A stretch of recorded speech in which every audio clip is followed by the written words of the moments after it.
Perkenalkan, kami dari kelompok 12, saya Yunita Revalina Priscilia Lete. Dan saya Yeni Sofia Wemanu.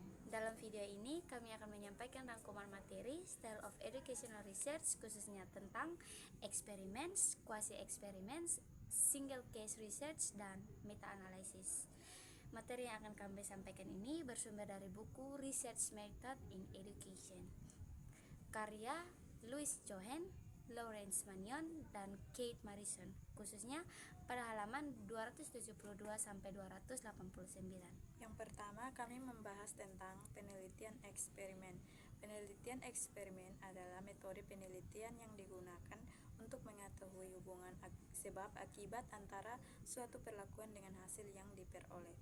Dalam penelitian ini terdapat beberapa ciri utama: adanya variabel bebas dan variabel terikat, adanya kelompok eksperimen dan kelompok kontrol, menggunakan randomisasi atau pengecekan untuk membagi kelompok. Dengan adanya kontrol yang baik, penelitian dapat memastikan bahwa perubahan yang terjadi benar-benar disebabkan oleh perlakuan yang diberikan. Contoh sederhana, seorang guru ingin mengetahui apakah metode pembelajaran baru dapat meningkatkan nilai siswa. Maka satu kelas diberi metode baru atau kelompok eksperimen, dan satu kelas lagi tetap menggunakan metode lama atau kelompok kontrol. Kelebihannya adalah hasil penelitian lebih akurat dan terpercaya. Kekurangannya sulit diterapkan di kondisi nyata, seperti di sekolah. Yang kedua, eksperimen semu. Metode ini hampir sama dengan eksperimen, tetapi tidak menggunakan randomisasi secara penuh. Biasanya digunakan dalam situasi nyata di sekolah, di mana kelas sudah terbentuk, tidak memungkinkan untuk membagi siswa secara acak. Contohnya seperti membandingkan hasil belajar antara dua kelas yang sudah ada tanpa mengacak ulang siswa.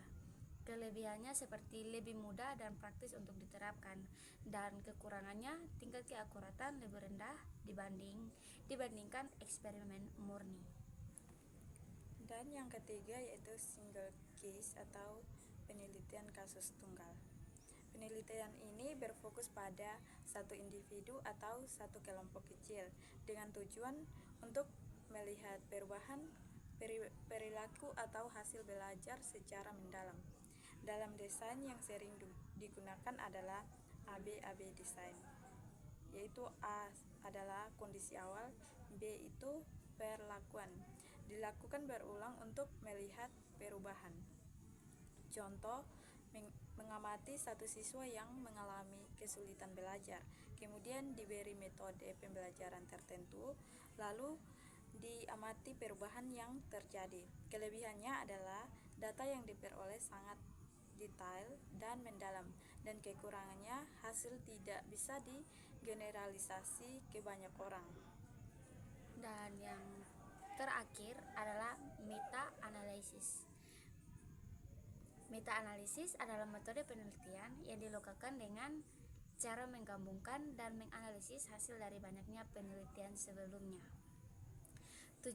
Tujuannya adalah untuk mendapatkan kesimpulan yang lebih kuat dan lebih luas. Contohnya seperti mengumpulkan berbagai penelitian tentang metode pembelajaran, lalu dianalisis untuk mengetahui metode mana yang paling efektif. Kelebihannya ada hasil penelitian lebih kuat karena berdasarkan banyak data, dan kekurangannya itu bergantung pada kualitas penelitian yang digunakan.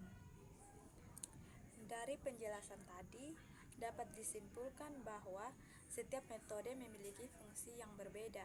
Yang pertama, experimental research, yaitu paling kuat untuk mengetahui sebab akibat, dan yang kedua yaitu quasi-experimental research, lebih realistis digunakan di sekolah, dan yang ketiga single case research, fokus pada individu secara mendalam,